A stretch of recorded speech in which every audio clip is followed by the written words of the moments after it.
Hi, welcome to Entre, Nosotros on CCP TV, the Emmy Award-winning educational channel of Community College Philadelphia. I'm your host, Gilberto Gonzalez. Today, my guest is Charito Morales. Welcome, Charito. Thank you. I appreciate having you. So we got a lot to cover today. We're going to do the first half of the show is going to be talking about the series we're doing, which is the history of Puerto Rico, because we really feel that our young people really need to learn about their history. And then the second half is going to be focused on the earthquake and what's happening in Puerto Rico. So let's start with the history, because we talked about Albizu Campo before, and that history, early part of the struggle for independence and the struggle for freedom. And then we go into the 60s and 70s. And in the 60s and 70s, there was just so much going on the island and in New York and Philadelphia. So one of the things that happened in New York, I think in the 70s, and correct me if I'm wrong, was the Puerto Ricans that captured held the Statue of Liberty hostage. Tell me a little bit about that. Correct. It's rich in history. Puerto Rico has a lot of history. History of fight, sweat, blood. We always fighting for freedom. What happened in the 70s is simple. Puerto Ricans has been here for a while already, since the 50s. They came to work as a farm workers here in the United States. A lot of our ancestors was moving to the area of New York, right? And they was being discriminated. There was being not fair with them. And they got really tired. They said, well, we don't know their language, and we don't know, commuting around the area in the United States, but we have to do something. We have to do something. We have to send a message. We have to send a statement that we are just like everybody else. We are American citizens, not because we wanted to, because they took us from, colonized. We are the longest colony, as everybody knows. And the problem is simple. Puerto Ricans got fed up, and they wanted to send a message. And what is best? The Statue of Liberty. Why? Because they are free. They are free, but they wasn't be treated as free people. They was treated as they was a slave. Yeah. And that's not right, and it's not professional, and they was getting really fed up. And they said, well, we have to send a message. We want fair treatment. We want to be here. We want the same equal opportunity that everybody has here, and we have to do it, and we have to do it now. That's what happened in the Statue of Liberty. So one of the things that people were protesting, correct, I mean, is, and I'll give you an example, is, and people should know this, piecework. Puerto Ricans were doing piecework, which at that time, the unions were building unions, equal pay, pay for work. But for Puerto Ricans, we were doing piecework. So just tell me a little bit about that piecework. Oh my God, piecework is, I might just say really, really shortcut. Like, hey, Puerto Ricans was working 16, 12, or 14 hours a day, but they wasn't getting paid by an hour. They was getting paid because they have to come up with 3, 5, 6 pounds of whatever they was doing in manufacture, or there was a building or rebuilding things, right? They wasn't getting paid. They was getting paid by an hour. Let's say they work 16 hours and they only come up with 3 pounds of cotton, for example. They was only gonna get paid because they have 2 or 3 pounds of cotton than the hours they was working. It was unfair because everybody else from different ethnicities, or they was getting paid by the hour, except the Puerto Rican. Once again, they was mistreated.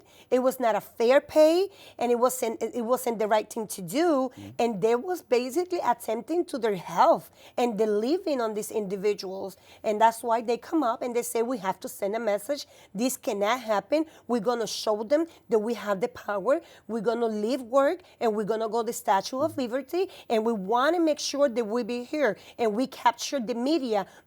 People needs to be aware that that's not fair and that's not right. And we have to come up and we have to fight in United States, in Puerto Rico, and you have to fight in New York. But we have to send this message to our brothers in each state: Chicago, Detroit, Ohio, Connecticut, Philadelphia.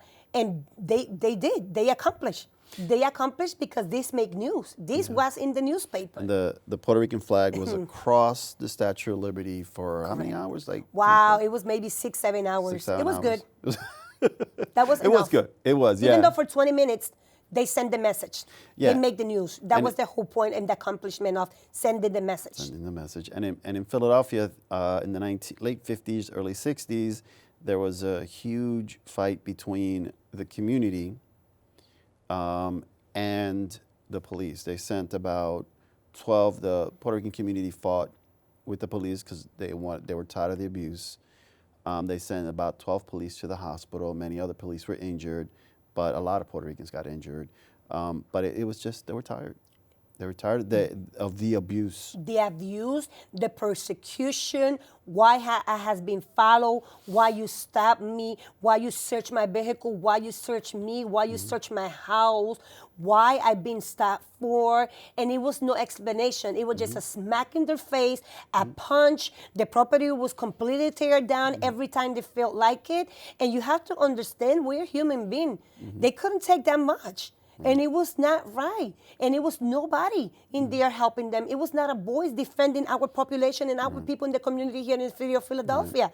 So they got fed up, and now it was worse. They sent 12 police officers, but there was 12 police officers that was abusing, and they deserved to be punched and kicked.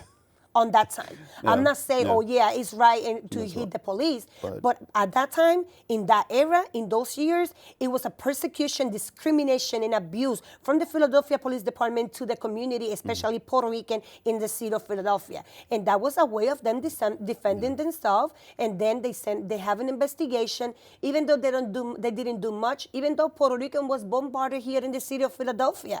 I don't know if you're aware what happened here in Philadelphia when they throw a bomb into the Puerto Rican communities, into the African communities also, and that was when Rico was here. Yeah, they bombed a family in the 70s when gentrification was happening. They bombed a couple of, they're bombing families all up and down Spring Garden and Fairmount. And when they bombed one house, I think it was around Mount Vernon and 20-something, the entire family was killed while they were sleeping. So yeah, there was just a lot of continued abuse. But at the same time that all that's happening here in this country, correct. At the same time that we Puerto Ricans are struggling, in Puerto Rico, there's a struggle there too. Yes. And things like, and you could tell me a little bit about like Cerro Maravilla. They made a movie about this. Andy Garcia was in it. Yes. Tell me, like, what is his backstory to Cerro Maravilla? Cerro Maravilla, it was just a FBI trap. Puerto Rico in that time has a governor called Romero Barceló. He's a Republican, and he want to impose Puerto Rico being a state. And they want Puerto Rico to be part of the United States not as a Commonwealth, as a state, become state of the United States. And they was doing shady things. The government was, doing things that it wasn't supposed to, but they also have a persecution to the Revolutionary Party in the island of Puerto Rico that is being called the Macheteros, right? So I don't know what they did. So they disguised an FBI agent, and this FBI agent grabbed these two persons into the Cerro, and they say they was going to do an attack. They was preparing an attack to the people of Puerto Rico, and they was going to attack the governor for that time. And I don't know how they come up with this idea, and they pursue these individuals to the Cerro Maravilla. They kidnap them, basically, and killed them. They killed these individuals in the Cerro Maravilla just because they wanted to send a message to the Revolutionary Party in the island of Puerto Rico and say, if you fight against us, we are the power, we are the police, we're going to kill you guys. And we're not going to be held accountable, and we're going to do whatever. And Romero Barceló he was never persecuted. They have a trial, but remember, they politicians. They had the money, they had the power, the judge and the DAs in Puerto Rico all sold themselves to the money, and they didn't do nothing. And there's, so people understand that, the Ponce massacre, the massacre in Ay Bonito. Correcto. Correct. And the history of the struggle in Puerto Rico, and really the government just really pushing its own agenda, and really they've Always. just killed so many people in Puerto Rico. Oh, they did. And they still killing so many people in Puerto Rico until this day. Yeah. And so, like, one of the other things that happened here in the United States, because there were a couple of other, there were a lot of little actions. Correct. To bring attention to the plight of the Puerto Rican people. One of the things that happened here, and then it went to the island, it was, and I don't know the whole history, was the history of Filiberto Ojeda. Please go into that a little bit. Filiberto Ojeda was persecuted by the FBI just because they said that he stole a Wells Fargo truck. Wells Fargo is the people who like seize money from and take money from banks and from one place to another place. And they say that he planned the attack of the Wells Fargo truck. Hartford, Connecticut. Yes, in Hartford, Connecticut, and with some colleagues. And they said there was a Partido Revolutionary Party, the Macheteros, and he was the leader of the Macheteros, and he took the money to the island of Puerto Rico, and he was giving it to the people in Puerto Rico, and he bought toys, and that money was going to be used for the power of the party, like to use to pay people to fight against United States government. But he was persecuted, he was arrested, and he was in charge in Puerto Rico because it was no case, it was no evidence, he was innocent. The FBI was saying it was him just because it was him, but they were just saying because they hear his name or they wanted to say his name. Because remember, FBI by that time, they come with a little pass already from Pedro Albizu Campo, from Oscar Lopez, from Ololita Lebron, and they want to say, oh, we have another one. We have a copycat. His name is Filiberto Ojeda. So let's do this. Let's put all the charges to him. Let's persecute him. Let's illegally evade his house. Let's just see what he's doing, and let's go follow him in Puerto Rico. And because the governor of Puerto Rico said that he was innocent, and they couldn't double jeopardy here in America. So just to clarify on that, he was tried in Puerto Rico for crimes against the government that he didn't commit. So the trial in Puerto Rico, he was cleared of all charges in Puerto Rico. Correct. And then the government of the United States, the FBI, went to Puerto Rico and said, no, we want him in the United States. We want to trial him in the United States. He's guilty, and that's it. So they was trying to do double jeopardy, but because they couldn't do it, what happened? They didn't stop there. So they was angry, and they said, well, we're going to just do his whole life live in hell.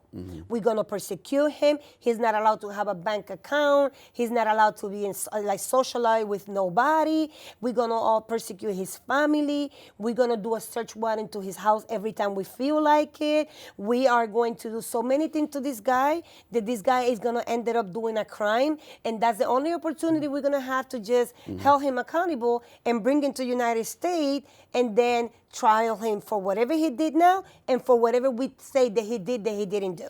So double jeopardy is against the law in America. Pero Puerto Ricans are American citizens, but they felt that law does not apply to Puerto Ricans, that they're going to try him again for the same crimes, even though the courts in Puerto Rico found him innocent. And then eventually he got killed. Innocent. And the FBI force invaded, basically. In his house and invaded Puerto Rico because Puerto Rico FBI and the Puerto Rico law enforcement wasn't aware that it was these agents in Puerto Rico and that Filiberto was going to be killed, assassinated. Like they killed Martin Luther King, the way they killed Kennedy, the same and worse. Ojeda got killed and murdered in his own house with no guns. He didn't shoot back to the agent. The officer said that he shot out of his house, that they have evidence, and all the bullets was from the outside to the inside, nothing from the inside to outside. They just killed him because they couldn't trial him for all these years, and they say, hey, it's time for him to be killed. So that's why he got killed. And it's really assassinated. It's really hurtful. It's and I don't understand it because and correct me, I think Puerto Ricans have fought in every war for this country. Yes. from World War One to Korea, Vietnam, Lebanon. I mean, I think Iraq. Iraq. I think in the Desert Storm, I think Yes. we were 10% of the U.S. Armed Forces. That's over 500,000 or 50,000 troops. And I'm the not sure. National Guard And the has National Guard. served too to this country, and right now we have people, our Puerto Rican brothers and sisters, and to this day, right now, 2020, are serving to this country right now in the Middle Eastern. How does that make you feel? That I mean, it's like you're not even Puerto Ricans aren't even a second-class citizen. No, we are not. I don't even know what is the status that we have, but we don't care anyway. But right now, we has been denied aid for disaster. We has been denied health. We has been denied nutrition services. But we are the first person to be called to come and fight the front row to defend the United States of America, and each war they have that doesn't make no sense. Just because a couple of people doesn't get along and they don't fix the issues, now the whole country has to go and fight because they wasn't getting along and they don't know how to communicate as gentlemen, people in power.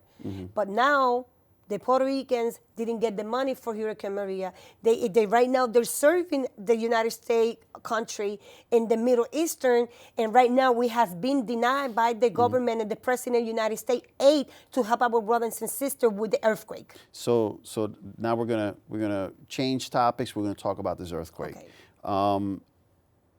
And there's a lot to talk about, so we're gonna try to cover as much as possible. So Puerto Rico hasn't recovered from Hurricane Maria yet, and now it's being hit by this earthquake. What is the situation now, right now? What is happening in Puerto Rico right now? Puerto Rico hasn't recovered from Hurricane Maria. Hurricane Maria, September 20th, 2017, marked everybody's life. We are right now in 2020, and Puerto Rico has been denied one more time money for the aid for the disaster that we're going through right now. It's an ongoing situation with the earthquake in the island of Puerto Rico. We was denied $18 billion to aid Puerto Rico after Hurricane Irma and Maria in 2018. Right now, we are in 2020, since December 28th. I'm sorry, that's the HUD money, right? Correct, I mean, that's the HUD money. Housing and Urban Development Correct. of this country approved. When was the money approved? The by money Congress? was approved in 2017, right after Hurricane Maria, but they signed into the early 2018. 2020, right now, we hasn't received our money, or our money is being used for something else that they build in this so-called free country, or whatever you want to call it in the United States. And right now, we have earthquake. The earthquake has been destroying the south side of the island of Puerto Rico. All Puerto Rican island is felt these earthquakes. But right now, the south side, Yauco, Guayama, Guayanilla, Salinas, Ponce, Juanadía, Sargemán, y Mayagüez are the affected areas. So hospitals has been evacuated completely. There is nobody in the hospitals. The patients are outside in the parking lot. People has lost the house. People has died because of earthquakes. And it's nothing that we can do, because it's nothing that we can stop that. Right. This is earthquake. This is Mother Nature, right? And when it's a hurricane, we know when it's a hurricane, it's going to come, it's going to destroy, and it's going to pass, right? The earthquake has been nonstop since December 28th, 2019. Wow. So right now, like the situation on the southern side, what's the situation with the hospitals? Because you mentioned it a little bit, but what's like... The situation with the hospitals, if the movements has cracked the whole hospitals in different parts of the hospital, right? And it's 10 floors up. Right now, the way the construction has been made from the early 50s or 60s, hasn't been like follow up through, or they are not in the code for the earthquakes, and that's why they are cracking. They crack, and they really like about to be It's going to fall collapse, down, yeah. collapse anytime. So due to that, and for the safety of the staff and the safety of the patients, they are outside in the parking Has spaces. anybody died? Yes, two people. One person who was sleeping in their house at nighttime in Three Kings Day, January 6th.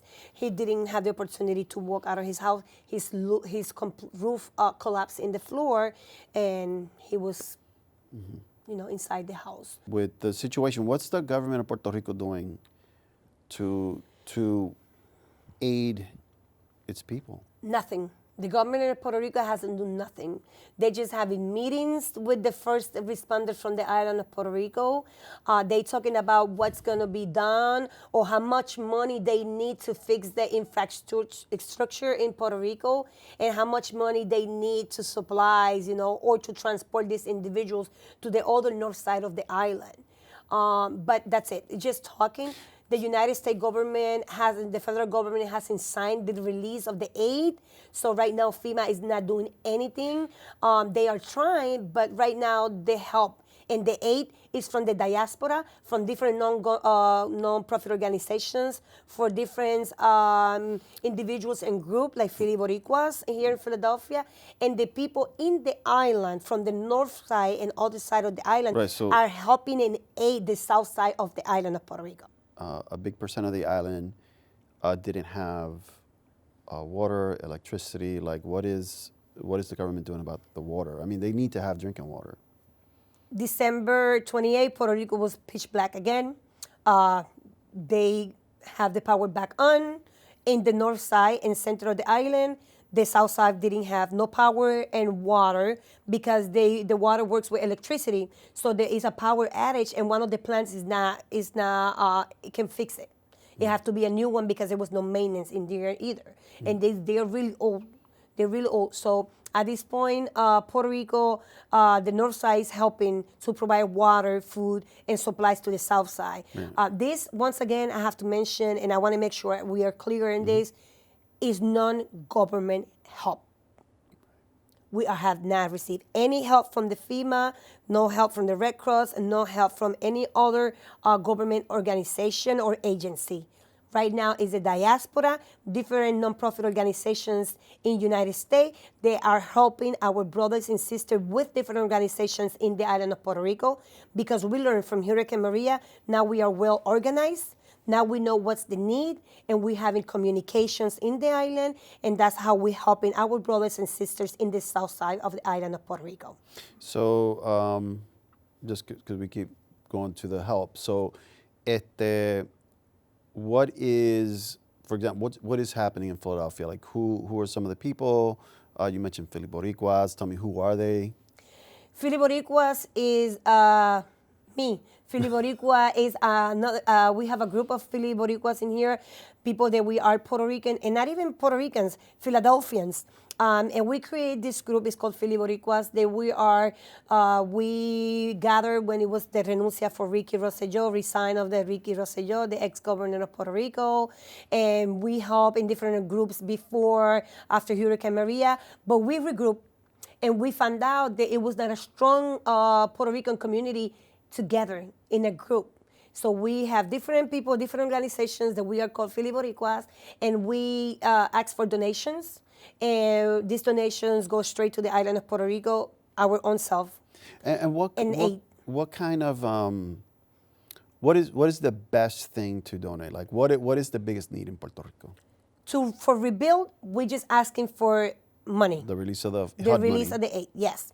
To personal hygienes, we are collecting personal hygienes like deodorants, toothbrush, soap, baby wipes, things like that you can put in a backpack and grab and go for help. For help for the people in the community, we're asking for sleeping bag, sleeping blankets, we asking for whistles, flashlights, things that we can use, duct tapes, ropes, that we can help and rebuild a little shelter for these individuals outdoors. And we are taking this to Puerto Rico. We already have sent aid to Puerto Rico using airplanes here in the Philly area. So what makes this aid different from, like, because before, like for Hurricane Maria, was a lot of government officials. So this is a grassroots movement. What makes, what besides that, what else? What else are the other differences? Gilberto, good question. Why we are not dealing with the government? Because they disappointed us. The money the people collected was given to the government, and a lot of government officials stole the money, and the money never arrived to the people in need. Now we're doing it our own self because we are making sure that we are giving to the people who really need it, and it's not going to any government official's pocket. So how's that happening? Tell me how exactly is that happening? Oh, the money, That you're sending. Like how is Okay. how is it coming from the Philly Boricua to Puerto Rico? How is it getting there? Philly Boricua, we have a website, we have a group, we have a logistics group, and we have the first group of Philly Boricuas, Puchi de Jesus and Ariane Reyes, are going to Puerto Rico, and they are going to take it, the money. And we have a group in Puerto Rico, which is a doctor that he's taking care of that part, and we buying supplies in Puerto Rico. If we need to buy lumber, if we need to buy screwdrivers to just rebuild somebody's window or cement, that's how we collecting money, right? Or to buy a bed or a camping tent in any store in Puerto Rico. And we also collecting goods here in Puerto Rico, in Philadelphia, to send to the island of Puerto Rico. But we're doing it our own stuff with the other group that is in Puerto Rico. Puerto Ricans in the island and Philly Boricuas in Philadelphia. So we have also Mother's Mission with Jesse Alejandro Cruz. When it comes to the fiscal agent, she is the fiscal agent for Philly Boricuas at this moment. And here at Providence Center, myself and Marilyn from Make the Road and Malcolm Quiñara, we are receiving the donations. We are packing the donations in the backpacks. We are sending it through airline. I'm not going to mention the name of the airline. And Puchi de Jesus and Ariane Reyes are in charge of sending that to the island of Puerto Rico. So very quick, because we're running out of time. What are the locations? I mean, it's going up on the screen right now, the locations of what people can do, but just mention them. Providence Center, 2557 North Fifth Street. Malcolm Quiñara's office, and Make the Road on Cutman Avenue. Right, so Malcolm's office is 1501 North Broad, and I only know because I wrote it down. Okay. So, and then Make the Road is at 7221 North Fifth Street.